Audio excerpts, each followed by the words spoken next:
কত বছর যাবত আপনি এই মৃৎশিল্পের সাথে যুক্ত? 77 থেকে। মানে এই ঘটনা হচ্ছে কি, এটা দড়িগাঁই। এর আগে আমাদের টালির কারখানা ছিল। ওই টালির মেশিনও আছে এখনো। আচ্ছা। টালির ফ্যাক্টরি মানে টালির কাজটা বন্ধ হয়ে যাওয়ার পরে তখন আমরা এই কাজটা ধরি আরকি।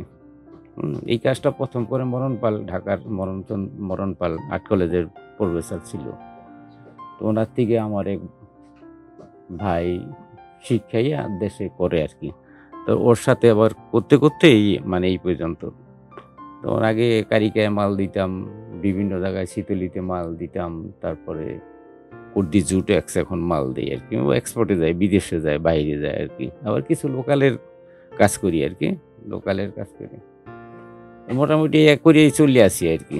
না আগে ছিল, এখন রাখতারি না। এখন মানে মোটামুটি চইলা থাকতারি আরকি। মানে এমনি কোনো মানে বাড়তি কিছু রাখতে পারি না আরকি। আবার বিদেশে বিভিন্ন জায়গায় গন্ডগোল-টন্ডগোল থাকাতে মালটা মানে চাহিদা একটু কম। মানে আমি তো বেশিরভাগ এক্সপোর্টের মাল দেই, কুর্দি জুটও আছে।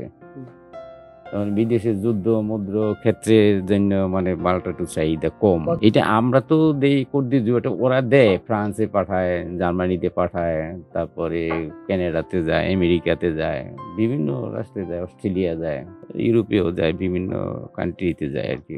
ওরা পাঠায় আরকি বেশিরভাগ। হ্যাঁ, আমাদের বিলেত থেকে মাটি আনতে হয়। একটু টেস্ট করে আনতে হয় আরকি। সব মাটিতে তো আর হয় না। কিছু মাটি মানে অনেক দূরের থেকে আনতে হয় আরকি। যেইটা দিয়ে কাজ চলে আরকি। ওই মাটিটা দেখে আনতে হয় আরকি। আমাদের এখানে তো অনেক ১-২০০, ২০০, ২৫০ মতন আইটেম আছে। আমি তো সর্বোচ্চ মানে আগে অনেক কাজ করছি। বড় কাজ করছি। একেকটা মাল মানে একটা হাউস বানাইছিলাম সার্কের জন্য। হাইয়েস্ট মানে ৳১০,০০০ বেচছিলাম।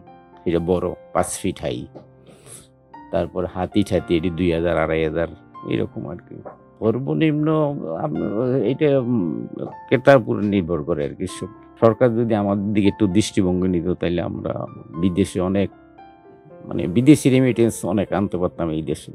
বিদেশি টাকাটা অনেক আইতই বাংলাদেশে। কিন্তু সরকার তো আমাদের প্রতি সেই দৃষ্টি দেয় না আরকি। মানে আমাদের প্রতি কোনো দৃষ্টিই নেই সরকারের। এইটা যে একটা শিল্প, এটা যে বাংলাদেশের একটা মানে অর্থনৈতিক একটা উপকার আসে। কিন্তু এই দিক দিয়ে সরকার আমাদের দিকে কোনো দৃষ্টি নেই।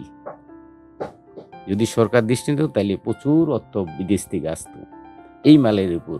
কারণ আমরা তো এক্সপোর্টে দিই। কিছু কোম্পানিরা দিতেছে, বাহিরে দিতেছে। তো বাহিরে প্রচুর চাহিদা আছে। কিন্তু সরকার আমাদের দিকে নজর নাই। আমার নাম জওহরলাল পাল। ২০০০ সালে যখন মৃৎশিল্প প্রতিযোগিতা হয় তখন আমি ১ম স্থান অধিকার করি আরকি। তখন আমি পুরস্কারটা পাই আরকি। তখন তোফায়েল নামে তোফায়েল আহমেদ, মন্ত্রী তোফায়েল আহমেদ তখন আমার হাতে পুরস্কারটা দেন।